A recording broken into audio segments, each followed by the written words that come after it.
On today's episode, we're talking about how to avoid the shaving rash on your neck.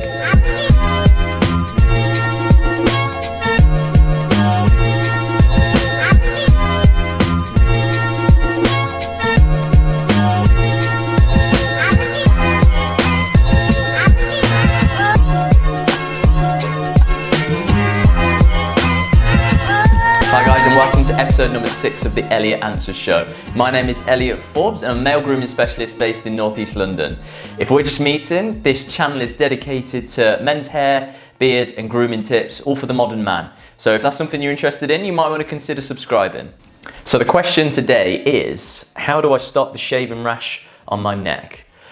Well, the first thing, the problem with a lot of guys is they don't prepare the skin properly. So preparation is the first key for it. And I guess that's a lack of education. Not everybody knows how to prepare the skin properly. So first off, you need to make sure that you have the pores open. So what I would do is I would make sure you have a hot shower, make sure those pores are wide open. If not, then use a hot flannel or something to be able to just open those pores to soften the skin down, soften the hairs down, anything that's already on the face. So even if it's a little stubble, you need to soften that down so that it's as easy to get off. Just so if it's harder, then and harder and firmer, then it's just going to be harder for you to take off. You want it to be as soft as possible, just almost like just butter, just so you can just get that off nice and easy. So cleansing the face, get rid of any debris that's on there, anything, any muck, any dirt from the night, from the day, make sure that's all off. What that also does is then it raises the hairs off the skin.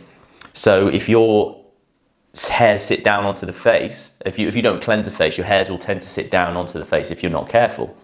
Especially say if you're shaving first thing in the morning, if you've been lying on it, then potentially those hairs are going to be stuck to the face.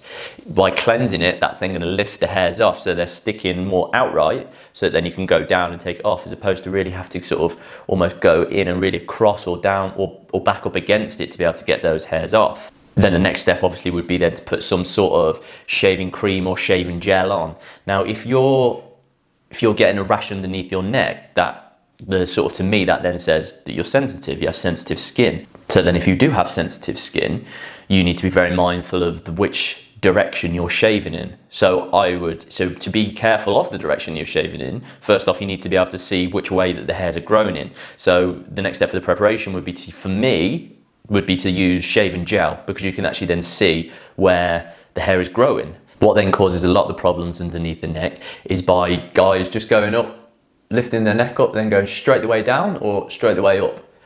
Now, if you assess the growth pattern underneath your neck, what you'll find on a lot of guys is that it's not consistently all up or all down. I know for a fact mine, it grows up here, then it grows across from there, and then down from just underneath the jawbone. So if I was just to go bang, just wipe that all the way down or all the way up, I know that's going to really aggravate my skin, and I'm going to have quite a bit of soreness over the next couple of days. So what you want to be doing, that's then why you would use the shave gel. You can then assess, so you can look in the mirror, you can see, well, actually I need to go up in that area, across there, and then I could come down in that area. And if you're always then working with the grain, that'll make sure that you don't get the irritation, you won't get any razor burn, you won't get those hairs that, say if you're going really tight across the grain and down the grain, then if you have going really up against the grain and you've got that really sensitive skin, you're not going to leave it with blood spots, you're not going to have a rash there, you're not going to be leaving with marks and razor burn, which is sore and also doesn't really look great, especially if you're wearing a shirt. You've got that really tight around there. It's not really going to be very comfortable during the day. So then when you're doing that, there's a couple of options. Obviously, if you're using, say, a Fusion or a Mach 3 with a few blades, you can't quite be as precise because it almost gets in the way a little bit to be able to see which way the hair's going and how far up and how close you can go to it. So option there is you go then to more of a safety razor where you can be a little bit more intricate, a bit more precise, or even then if you feel a bit more confident using a cutthroat razor, whereas obviously with that you can be far more intricate and detailed, but obviously that takes a little bit more time to do that. You have to be a little bit more careful and you have to learn how to use it. So that's what I would do if you're very mindful of it. Another reason why you might be getting a shaving rash or razor burn is because the pressure that you're using. A lot of guys will just sort of race it down, really put lots of pressure onto the skin, really bang, bang, bang, getting it off as quick as possible. And that pressure that you're putting onto your face is it's not great. If you think about that, there's, say if you're using a Fusion or something like that, 5 blades, bang, bang, bang, bang, bang, all over your face. That's a lot of skin that you're taking off, a lot of aggravation. Even if you're used to shaving and have a hardened face, then it's still a lot of pressure that you're putting into it. So really what you want to be thinking is that the blade is doing the work. So if you get good tension in your skin, on your face, you really shouldn't have to put too much pressure onto your face. What the blade should be doing all of the work, especially if you've prepared the skin correctly. If you've warmed the face up, got those pores open, the hairs are stuck on edge, really it should come off very easily, because you should just be pulling up, down, and just the blade does the work. If you're having to put pressure on, then realistically you're going to cause an aggravation, but also it probably means that the blades are a bit dull. If you feel like you have to press too hard. So that then leads on to the next thing. Make sure that your blades are super sharp. Like, you need to make sure that you're changing them very frequently. And if you are using then like a 5 blade thing, then yeah, that costs a lot of money. They do last well, but yeah, it costs a lot of money. So if you went to more of a safety razor, if you got the double edge blades and put them in, they cost a couple of p a go. So they're quite a cost-effective way of being able to shave and look after yourself. So making sure that the blades are not dull is then another reason for it, sharp as possible. Which then leads on to another reason of being too many strokes. Once you've gone down, if there's nothing on there, you don't need to keep going bang, bang, bang. I think there's something like the average man does 300 strokes across his face, when I think what they say is that you should do 70 as a maximum. So you should be doing 300 compared to 70. So if you're doing that many and taking it down, down, down, down, down, does it need to have that many times going over your face? Realistically, I would say absolutely not. And then if you're going off it, you've took that gel off or that shaving cream, and then going back over it, you've then got no lubrication as well. So unless you're really lathering back up and putting more on it, then I would really hesitate against that. So that's also part of the problem with that, as to why that you get the rash as well. And because shaving is quite an aggressive thing, even though you might not actually be able to see cuts, you're going to have little tiny abrasions the whole way across your face, and especially under the neck if you're being a little bit aggressive.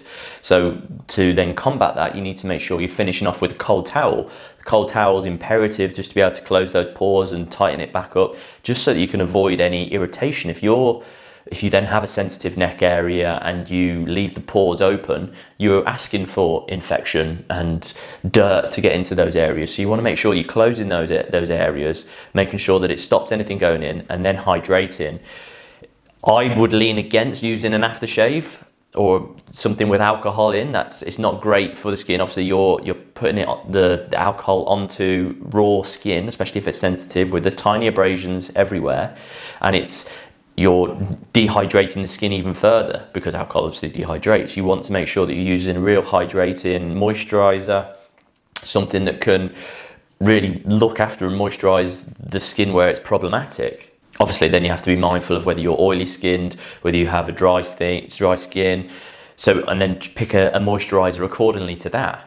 So teaming all those things together, that should then really eliminate any rashes that you have on your neck, anything that you have a burn. So it's all those things together add up to sort of making all the difference, really. If that doesn't make a difference, then really the final option is to use electrical clippers by taking it down with the mini trimmers, going super short in through there, and then maybe even using the foil shavers, which can be a little bit more sensitive, a little bit more delicate on the skin. You still get super short, but you're not then being so aggressive with it. That could be the final option if the razor work doesn't help you at all.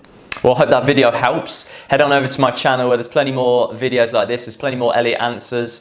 There's Elliot Asks as well, where I've been talking to industry professionals. They give their insights as to future trends, how you should be styling your hair, various other things like that. Feel free to send me any messages, any questions. If you want a question answered on the Elliot Answers show, just send me a DM. Twitter's probably the easiest way to get hold of me. All my social media channels, they're going to be down below and just on the screen through there. And thanks for watching. Have a brilliant day. Much love, Elliot.